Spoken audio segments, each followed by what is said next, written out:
नमस्कार।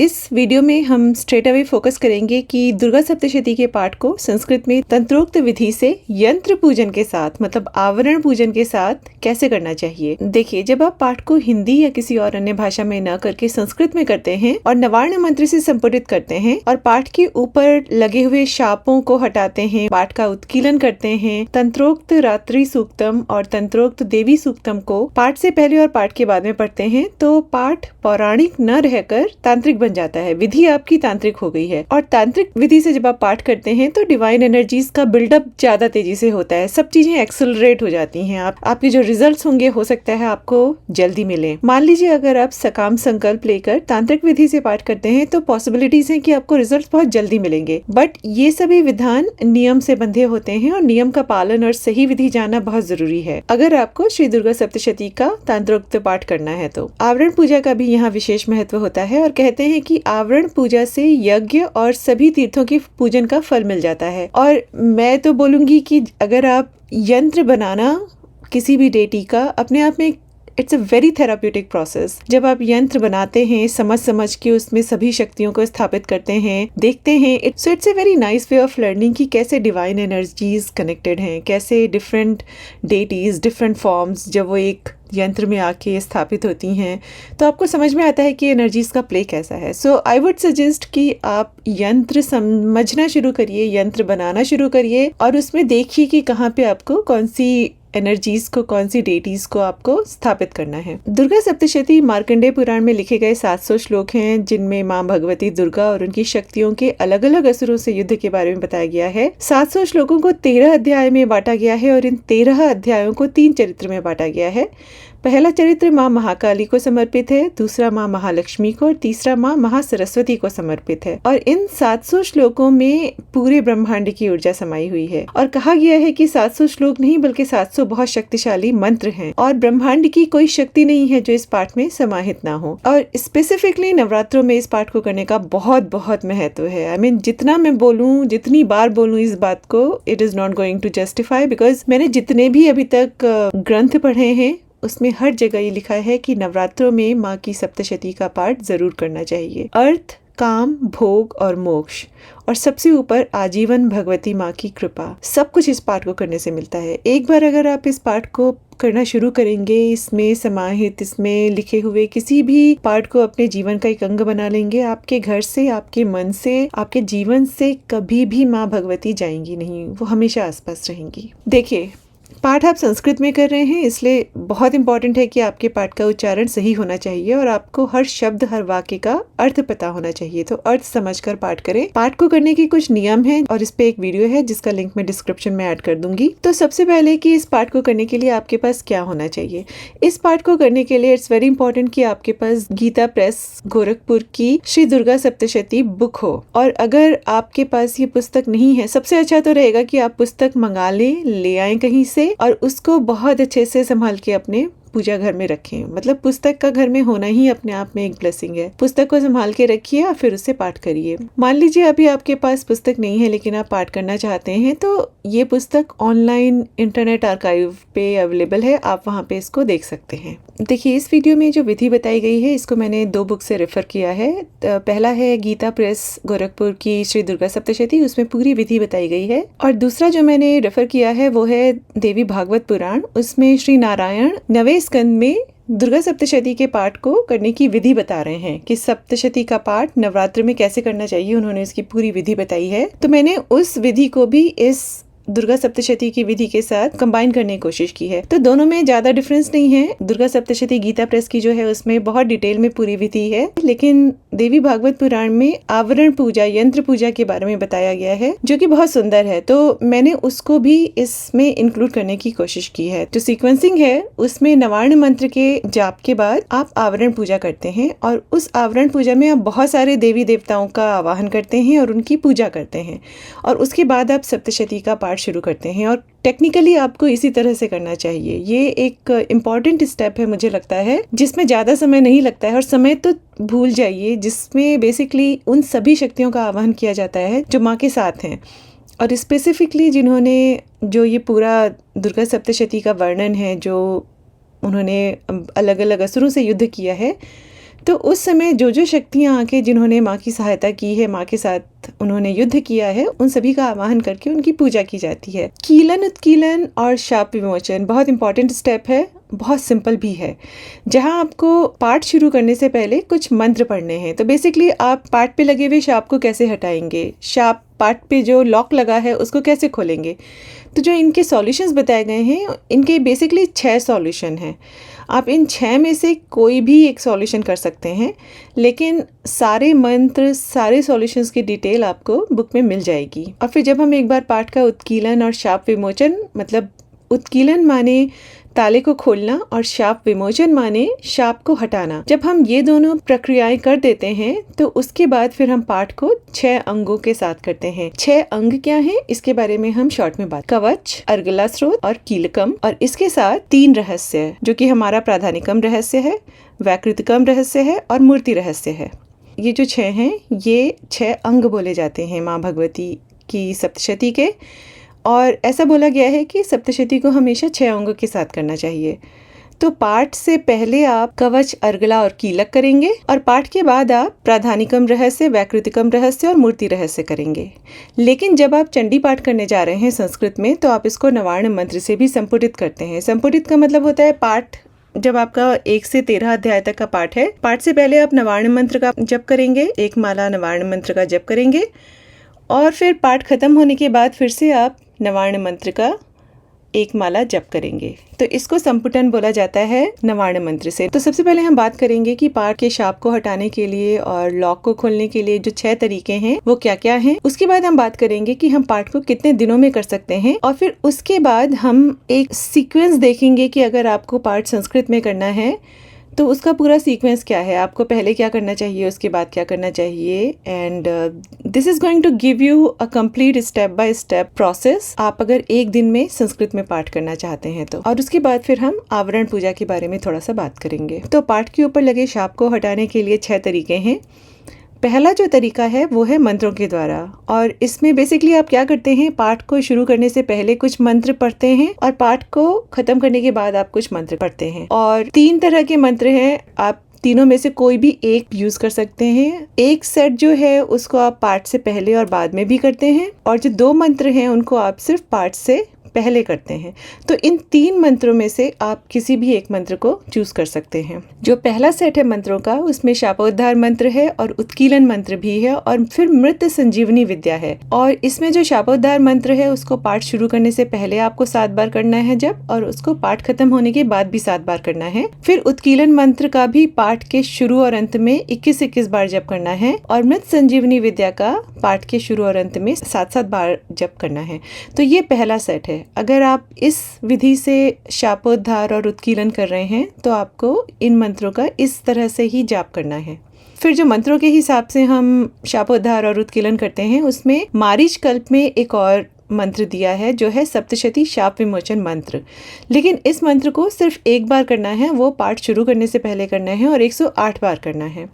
फिर तीसरा जो तरीका है वो है रुद्र यामल महातंत्र के अनुसार, जिसमें दुर्गा कल्प में कहे हुए चंडिका शाप विमोचन मंत्रों का अगेन पाठ के शुरू में ही जप कर लेना है। और ये सारे आपको मंत्र जो हैं आपको अपनी दुर्गा सप्तशती बुक में मिल जाएंगे, और मैं कोशिश करूंगी कि मैं डिस्क्रिप्शन में भी इनको लिख दूं। फिर जो दूसरा तरीका है, तो पहला तरीका हमारा मंत्रों के द्वारा था शाप को हटाने का। दूसरा तरीका जो है वो है सप्तशती सर्वस्व। सप्तशती सर्वस्व में लिखा है कि पहले आप शापोद्धार करें और बाद में 6 अंगों के साथ पाठ, मतलब पहले शापोद्धार मंत्रों का जाप करेंगे और फिर कवच, कीलक, अर्गला, फिर 13 अध्याय और उसके बाद 3 रहस्य का पाठ करेंगे। तो इस विधि से अगर आप पाठ करते हैं तो आपका पाठ पे जो शाप लगा है वो हट जाएगा। फिर जो तीसरा तरीका है वो है कात्यायनी तंत्र में दिया हुआ, और इसमें शापोद्धार और उत्कीलन का एक बिल्कुल अलग तरीका बताया गया है। इसमें लिखा है कि शापोद्धार करने के लिए सप्तशती के अध्यायों का, मतलब 13 अध्याय हैं, तो उसमें जो अध्याय हैं उनका 13, 1, 12, 2, 11, 3, 10, 1 इस क्रम से पाठ करके अंत में 7वें अध्याय को 2 बार पढ़ लें तो ये शापोद्धार हो जाता है। और उत्कीलन करना हो तो पहले मध्यम चरित्र का पाठ करें, फिर प्रथम चरित्र का, और उसके बाद उत्तर चरित्र का पाठ करें। जो हमारा चौथा मेथड है वो कीलक, ददाती, प्रतिग्रह राति के नियम से बताया गया है कि कृष्ण पक्ष की अष्टमी को या चतुर्दशी को देखिए, कोई भी महीना जैसे हमारा होता है, यहाँ पे हम हिंदी तिथि की बात कर रहे हैं।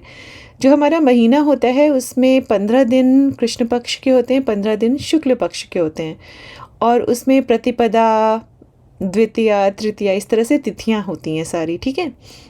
तो इसमें ये लिखा है कि अगर कृष्ण पक्ष जो आपका चल रहा है, कृष्ण पक्ष की कोई भी अष्टमी या चतुर्दशी तिथि को आप देवी को सर्वस्व समर्पण कर दीजिए और उनसे प्रसाद के रूप में किसी भी वस्तु को उपयोग में लाने के लिए प्रार्थना करिए। और जब आप उनको अपना सर्वस्व समर्पण करके उन्हीं का होकर उनसे प्रसाद के रूप में बोलेंगे कि मुझे माँ आप मुझे आपकी सप्तशती पढ़नी है, आप मुझे आज्ञा दो, वो आपको आज्ञा देंगी। और इसी को शापोद्धार और उत्कीलन बोलते हैं। ये ददाती प्रतिग्रहरादि के नियम से बताया गया है। ये आपको दुर्गा सप्तशती में लिखा हुआ मिल जाएगा। फिर एक मत ये बताया गया है दुर्गा सप्तशती में कि 6 अंगों के साथ पाठ करना ही शापोद्धार है और अंगों का त्याग ही शाप है।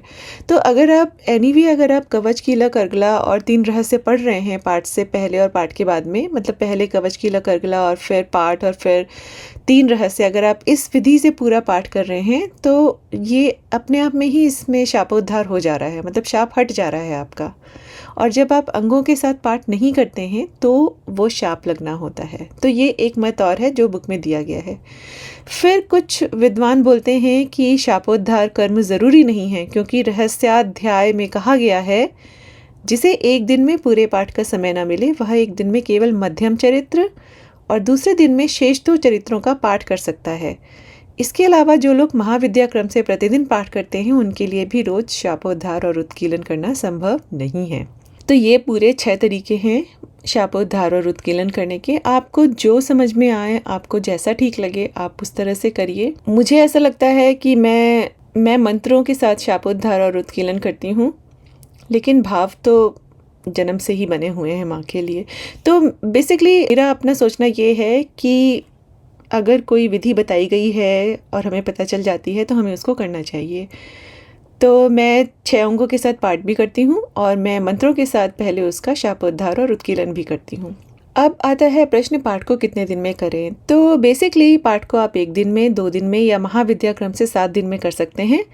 और इसकी जानकारी मैं आपको डिस्क्रिप्शन में दे दूंगी कि अगर 1 दिन में करना है तो ऑब्वियसली आप पूरे 13 अध्याय करेंगे। 2 दिन में करना है तो जैसे कि बताया गया था कि पहले मध्यम चरित्र का पाठ करिए और उसके बाद शेष 2 चरित्रों का पाठ करिए। और महाविद्या क्रम से जब आप पाठ करते हैं तो पहले दिन आप एक पहला पाठ करते हैं, दूसरे दिन दूसरा और तीसरा, तीसरे दिन चौथा पाठ करते हैं और 5वें दिन 5वां, 6वां, 7वां और 8वां पाठ करते हैं। उसके अगले दिन 9वां और 10वां और उसके बाद 11वां और उसके अगले दिन 12वां और 13वां।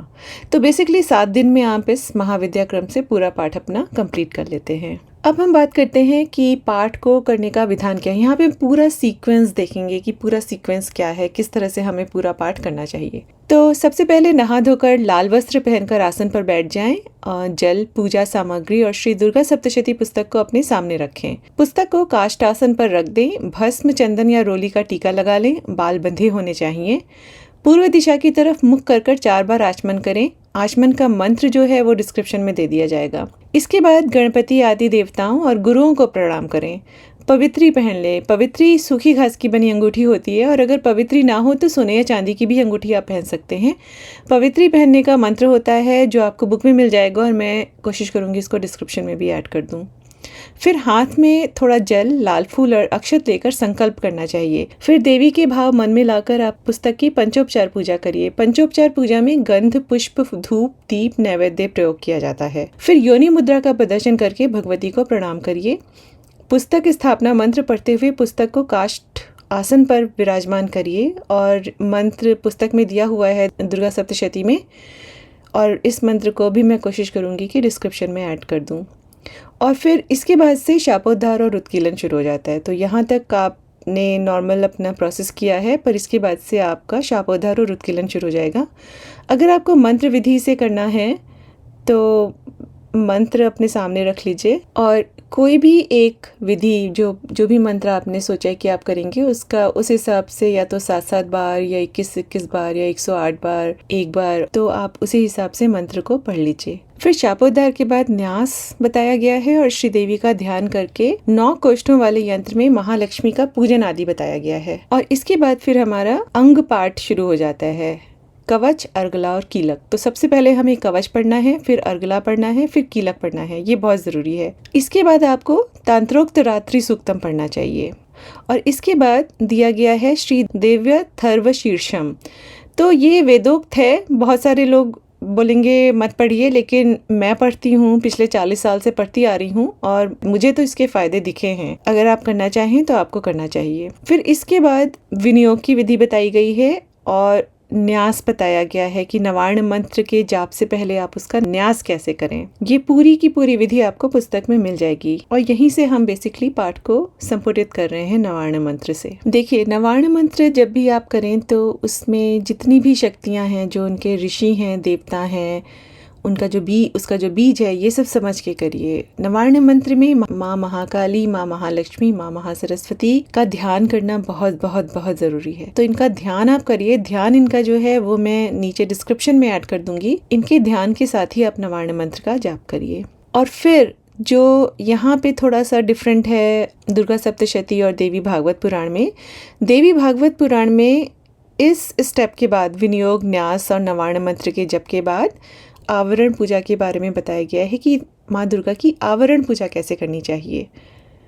आवरण पूजा के बाद फिर आप सप्तशती पाठ का आरंभ करेंगे। फिर जब आपके 13 अध्याय खत्म हो जाएंगे, पहले अध्याय से लेकर 13 अध्याय तक, उसके बाद आप फिर से न्यास वगैरह करके नवार्ण मंत्र का जप करेंगे और फिर जप करने के बाद आप तंत्रोक्त देवी सूक्तम करेंगे और फिर 3 रहस्य जो हैं, प्राधानिकम रहस्य, वैकृतिकम रहस्य, मूर्ति रहस्य का पाठ करेंगे। और इसके बाद अगर आपने शापोद्धार और उत्कीलन के लिए आदि और अंत वाले मंत्र प्रयोग किए थे, रिमेम्बर देयर आर सम मंत्र जिसको शुरू में भी करना है और अंत में भी करना है, तो इस स्टेप के बाद आप अपना शापोद्धार और उत्कीलन मंत्र का फिर से प्रयोग करेंगे, उनको फिर से जपेंगे और फिर आप पाठ को माँ को ही समर्पित कर दीजिए। और इसके बाद आप भैरव बाबा, हनुमान जी या जो भी आप जिन भी देवी देवताओं का पाठ करते रहे हैं वो आप इस समय पाठ कर सकते हैं। और इसके बाद बहुत ज़रूरी है सिद्ध कुंजिका का पाठ करना। आप एक बार सिद्ध कुंजिका का पाठ करिए और उसके बाद बहुत ज़रूरी है क्षमा प्रार्थना करना। तो दुर्गा सप्तशती में क्षमा प्रार्थना गीत दी गई है, आप उसका पाठ करिए। उसके बाद आप आरती करिए। उसके बाद फिर आप थोड़ा सा जल छिड़क के अपने आसन पर उसको माथे से लगाइए और उसके बाद फिर मैं हमेशा इसको एंड करती हूँ भगवान शिव के मंत्र से, कर्पूर गौरम करुणावतारम संसार सारम भुजगेंद्र हारम सदा बसंतम हृदयारविंदे भवम भवानी सहितम नमामि। और इसके साथ फिर मैं संपन्न करती हूँ पाठ को। मतलब मेरा कोई भी अगर जप या अनुष्ठान होता है तो मैं जप के बाद इस श्लोक को ज़रूर पढ़ती हूँ। अब थोड़ी सी बात करते हैं आवरण पूजा के बारे में। तो देवी भागवत पुराण में श्री नारायण भगवान पूरा वर्णन कर रहे हैं कि माँ दुर्गा की उपासना कैसे करनी चाहिए और उसमें भी स्पेसिफिकली वो बता रहे हैं कि नवरात्र में कैसे एकाग्रचित्त होकर भगवती दुर्गा के सम्मुख इसका पाठ करना चाहिए। तो उन्होंने पहले पूरा नवार्ण मंत्र के बारे में काफ़ी डिटेल में बताया है, उसका ध्यान कैसे होना चाहिए, न्यास कैसे होना चाहिए, और उसके बाद फिर वो माँ भगवती के यंत्र के बारे में बताते हैं। तो वो बोलते हैं कि 3 अस्त्रों वाला तथा 6 कोणों से युक्त यंत्र होना चाहिए, उसके चारों ओर अष्टदल कमल हों और कमल में 24 पंखुड़ियां विद्यमान हो। वह यंत्र भूग्रह से संपन्न हो। इस प्रकार के यंत्र के विषय में चिंतन करना चाहिए। और यहाँ पे आप लोग अपने स्क्रीन पे वो यंत्र देख सकते हैं, बिकॉज देवी भागवत पुराण के अगर आप लास्ट के पेजेस पे जाएंगे तो उन्होंने इस पूरे यंत्र को वहाँ दिया हुआ है और इसके साथ साथ उन्होंने सभी शक्तियाँ जो जहाँ पे जिस जगह जिन शक्तियों की स्थापना करनी है उसके बारे में भी उन्होंने पूरी इन्फॉर्मेशन वहाँ पे दे रखी है। तो श्री नारायण भगवान कहते हैं कि एकाग्रचित्त होकर शालग्राम, कलश, यंत्र, प्रतिमा, बाणलिंग अथवा सूर्य में भगवती भावना करके उनका यजन करना चाहिए। तो देखिए माँ भगवती की आप भावना कितनी कितनी चीज़ों में कर सकते हैं। आप उनकी भावना शालग्राम में कर सकते हैं, कलश में कर सकते हैं, यंत्र में कर सकते हैं, प्रतिमा में मतलब मूर्ति में कर सकते हैं, बाणलिंग में कर सकते हैं, या फिर कुछ भी नहीं है आपके पास तो आप सूर्य भगवान में भी उनकी भावना कर सकते हैं। और फिर उसके बाद आवरण पूजा हमारी शुरू होती है। तो वो बोलते हैं जया आदि शक्तियों से संपन्न पीठ पर देवी की विधिवत पूजा करें, और फिर यंत्र के पूर्व कोण में सरस्वती सहित ब्रह्मा जी की पूजा करें, नैऋत्य कोण में लक्ष्मी सहित विष्णु की पूजा करें तथा वायव्य कोण में पार्वती सहित भगवान शिव की पूजा करें। देवी के उत्तर में सिंह की तथा बाईं ओर महिषासुर की भी पूजा करनी चाहिए। देखिए महिषासुर को वरदान मिला था कि जहाँ जहाँ देवी पूजन होगा वहाँ वहाँ उसकी भी पूजा होगी, और इस यंत्र में ये बताया भी गया है कि देवी के उत्तर में सिंह की और बाईं ओर महिषासुर की पूजा करनी चाहिए। इसके बाद आगे बोलते हैं कि 6 कोणों में क्रमशः भगवती नंदजा, रक्तदंता, शाकंभरी, कल्याणकारिणी दुर्गा, भीमा तथा भ्रामरी का पूजन करना चाहिए। तदंतर 8 दलों में ब्राह्मी, माहेश्वरी, कौमारी, वैष्णवी, वाराही, नारसिंही, ऐन्द्री और चामुंडा की पूजा करनी चाहिए। आपको पता है ये सब देवियां, अगर आप दुर्गा सप्तशती पढ़ेंगे तो ये सब देवियां माँ के साथ लगी थीं, उन्होंने माँ के साथ युद्ध किया था। और फिर जब युद्ध समाप्त हुआ था, अब जैसे माँ शाकंभरी, माँ भीमा, ये सब इनके बारे में पूरा वर्णन है कि कैसे उन्होंने बोला था कि आगे क्या क्या होगा जब मैं ये अवतार लेकर आऊँगी। माँ शाकंभरी, इनको माँ दुर्गा का पूर्ण अवतार माना जाता है। तो ये अगर आप सप्तशती का पाठ करते हैं आप बहुत सारी शक्तियों का आह्वान कर रहे हैं, क्योंकि अगर आपको मेरा नवरात्रि के ऊपर वीडियो अगर ध्यान हो, अगर आपने देखा हो, तो उसमें बताया गया है कि कैसे माँ दुर्गा के अंदर सभी देवताओं की शक्तियां हैं। She is sum total of all the energies in the whole world, not world, whole cosmos, जितनी भी पॉसिबल एनर्जीज हैं। तो बहुत सारी शक्तियां हैं जिनका आपको आवाहन और पूजन करना चाहिए। उसके आगे वो कहते हैं कि जो 24 पंखुड़ियां हैं उनमें पूर्व में क्रम से विष्णु माया, चेतना, बुद्धि, निंद्रा, शुद्धा, छाया, पराशक्ति, तृष्णा, शांति, जाति, लज्जा, शांति, श्रद्धा, कीर्ति, लक्ष्मी, धृति, वृत्ति, श्रुति, स्मृति, दया, तुष्टि, पुष्टि, माता और भ्रांति, इन देवियों की पूजा करनी चाहिए। तो ये सब तो हम देवियों को अभी स्थापित कर रहे हैं अपने यंत्र में। उसके बाद आगे वो बोलते हैं, उसके बाद तदंतर बुद्धिमान पुरुष को चाहिए कि भूपुर कोणों में गणेश, क्षेत्रपाल, बटुक और योगिनियों की पूजा करें। दल के बाहर वज्र आदि आयुधों से युक्त इंद्र आदि देवताओं की भी पूजा करें। इसी रीति से आवरण सहित भगवती दुर्गा की पूजा करें, और भगवती की प्रसन्नता के लिए फिर विविध प्रकार के राजसी पूजनोपचार उन्हें अर्पण करने चाहिए। और इसके बाद मंत्रार्थ पर ध्यान रखते हुए नवार्ण मंत्र का जप करना चाहिए। तो नवार्ण मंत्र का जप करने से पहले आपको आवरण पूजा करनी चाहिए, जिसमें आप हर देवी देवता को जो माँ के साथ लगे रहते हैं, जो माँ के साथ हैं, जिनकी शक्तियाँ माँ के साथ चल रही हैं, आप उनका आवाहन कर रहे हैं, उनकी पूजा कर रहे हैं। तो ये विधि बताई गई है श्रीदेवी भागवत पुराण में। अगर आप चाहें तो आप ये जो यंत्र है इसको आप लेके सामने रखकर आप सभी शक्तियों को मानसिक पूजा या फूल, अक्षत ये सब अर्पण कर सकते हैं अपना नवार्ण मंत्र जप करने से पहले। मुझे लगता है यह आपके पूजा को भव्य ही बनाएगा। अगर आप रोज़ जैसे आप पाठ कर रहे हैं, तो जब आप अपना नवार्ण मंत्र जप करें उससे पहले आप इन सभी शक्तियों की भी आवरण में पूजा कर लें। फिर इसके बाद एक और विधान है जिसमें सभी शक्तियों के मंत्र दिए गए हैं कि किस तरह से हम संस्कृत के मंत्रों के साथ उनकी पूजा कर सकते हैं। इस वीडियो में अगर मैं वो सब ऐड करूँगी तो बहुत ज़्यादा लंबा हो जाएगा, बट आवरण पूजा का पूरा एक विस्तृत विधान भी है जिसको मैं सोच रही हूँ एक अलग से वीडियो में उसको कवर कर दूँगी, जिसमें पूरे सभी शक्तियों के लिए उनके संस्कृत के मंत्र हैं जिनसे हम उनकी पूजा आराधना करते हैं। और फिर आगे पाठ में लिखा हुआ है देवी भागवत पुराण में कि मंत्रार्थ पर ध्यान रखते हुए नवार्ण मंत्र का जप करना चाहिए, और इसके बाद भगवती दुर्गा के सामने सप्तशती स्रोत का पाठ करना चाहिए। और श्री नारायण कहते हैं कि तीनों लोकों में इस स्रोत के सदृश दूसरा कोई स्रोत नहीं है, इसलिए मनुष्य को इस स्रोत के द्वारा प्रतिदिन देवेश्वरी दुर्गा को प्रसन्न करना चाहिए। ऐसा करने वाला मनुष्य धर्म, अर्थ, काम और मोक्ष का आलय बन जाता है। हे विप्र, इस प्रकार मैंने आपको भगवती दुर्गा के पूजन का विधान बता दिया। इसके द्वारा सबकी कृतार्थता संपन्न हो सके, इसलिए मैंने आपसे इसका वर्णन किया है। ब्रह्मा, विष्णु आदि सभी प्रमुख देवतागण, सभी मनुगण, ज्ञाननिष्ठ मुनि, योगीजन, आश्रमवासी तथा लक्ष्मी आदि देवियां, ये सब उन भगवती शिवा का ध्यान करते हैं। जन्म की सफलता तभी समझी जाती है जब श्री दुर्गा का स्मरण हो जाए। भगवती दुर्गा के चरण कमल का ध्यान करके ही 14 मनुओं ने, मनुपत तथा देवगणों ने अपना अपना स्थान प्राप्त किया है। तो ये पूरा कंप्लीट करता है आपके पाठ को। अगर आपको पाठ को संस्कृत में करना है तो आप इस विधि से कर सकते हैं। 1 दिन का विधान है ये। और चलिए मिलते हैं अगले वीडियो में। ओम नमः चंडिकाय।